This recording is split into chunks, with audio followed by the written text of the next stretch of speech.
a prestigious high school that is really hard to get into. The tuition there is really expensive, too. People often say, you need to be both smart and rich to be admitted into this high school. Each year, the school gives scholarships to 50 students.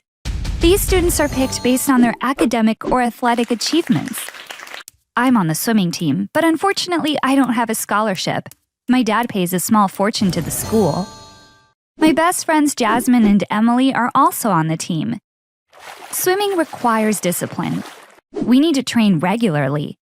And so we spend most of our days together. As if that weren't enough, we also love having slumber parties whenever we can. Emily doesn't have her own room, so we have them at either my place or Jasmine's. By the way, Emily gets financial aid. Unfortunately, her family is not doing so well. Of course, this doesn't stop us from being good friends, but I can feel that Emily is not too happy about not being able to host a party at her house. We were at my place when it all started. My parents had gone to our summer home, so we had the whole house to ourselves. We had so much fun doing the silliest things all night. We sat around in my room and talked until really late. Then Jasmine went to sleep in the living room, and Emily and I slept in my room.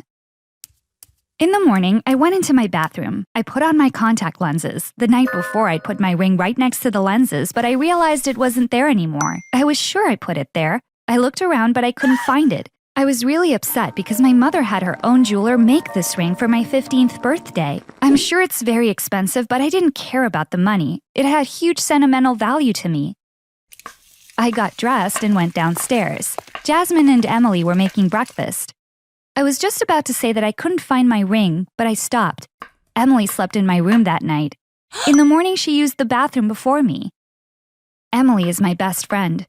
It would never occur to me to suspect her. But if I said something, she might have misunderstood. That's why I didn't say anything. About 2 weeks later, we were at Jasmine's. Jasmine's family is one of the richest in the country.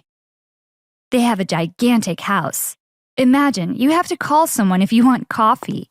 A maid in a uniform brings it, like in the movies. As usual, we were having so much fun. We were laughing the whole time. At some point, Jasmine's mom came. Honey, Elsa is going into labor. Do you want to go to the hospital with your dad? She said. Elsa was Jasmine's dog, and she'd been at the animal hospital for some time waiting to deliver her babies. Jasmine was so excited. She said, you guys should go to bed. I don't know when I'll be back, and left. It was too early to go to bed, and luckily, we didn't have to train the next day. We decided to watch a show in bed. We needed a laptop for that. We began looking for Jasmine's laptop. This room is bigger than our apartment. I wonder where it could be, Emily was saying. I told her, you take a look around. I'll be back, and went to the bathroom. Oh. When I came back, Emily had found the laptop. We watched for a bit, but got bored. Elsa had the puppies. Jasmine sent us pictures of them. They were so incredibly cute. We hung out some more. I have a headache. I'd better go to sleep, Emily said. She went to sleep in another room, and I waited for Jasmine. The next day, my mom and I were supposed to go shopping. She sent the driver for me super early. I had to wake Emily up. We dropped her off at home. Then I went to meet up with my mom. We shopped until 2 or 3 p.m. I was feeling so sleepy. When we got home, I wanted to lie down for a bit and immediately dozed off. When I woke up, I saw there was a text from Jasmine. I want to talk to you about something, she wrote. I was surprised that she had sent it only to me. I was curious and called her right away. You can't repeat what I'm about to tell you to anyone, Jasmine started. And the things she told me made my jaw drop. Lately, I seem to be missing some things from my house every time we have a slumber party. What kind of things? I asked. First, I lost one of my pearl earrings. Then a ring.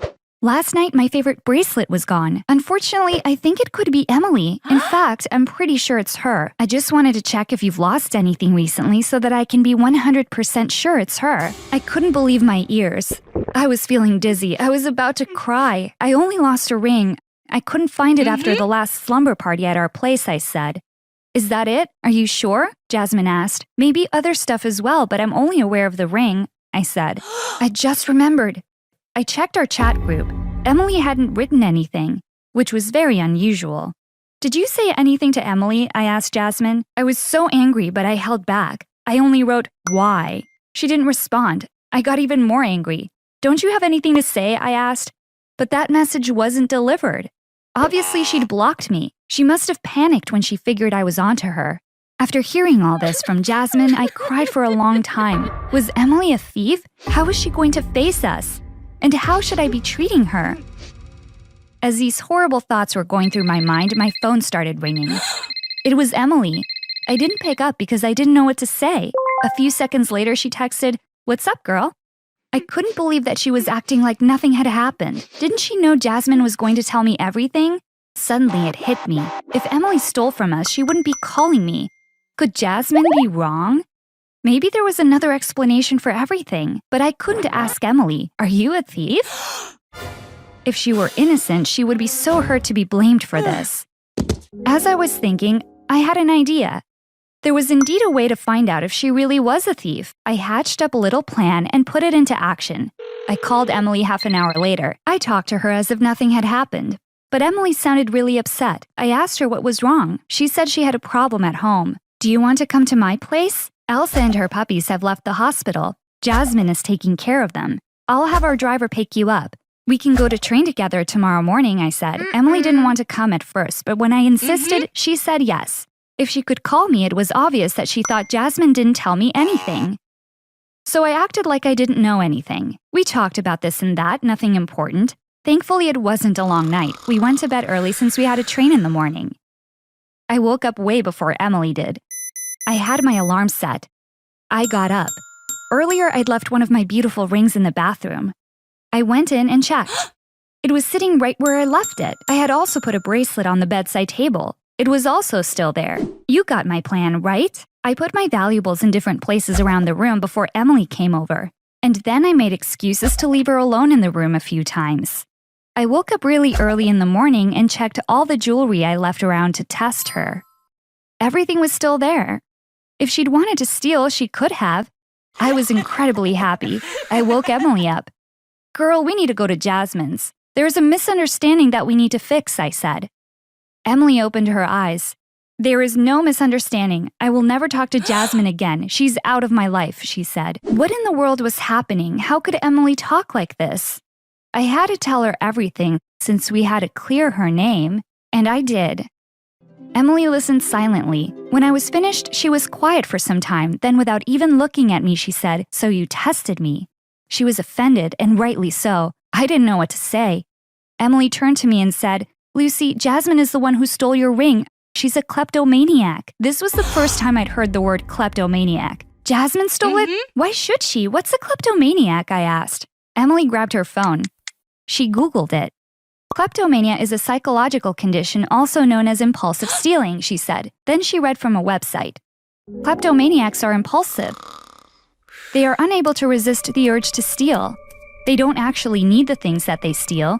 They feel a sense of relief at the moment of stealing, but they deeply regret their actions afterwards." While still in shock, I asked, "How do you know Jasmine has a stealing disorder?" Emily began telling her story. "We were looking for Jasmine's laptop to watch shows that night when we were at her place. I found it when you were in the bathroom. Do you remember?"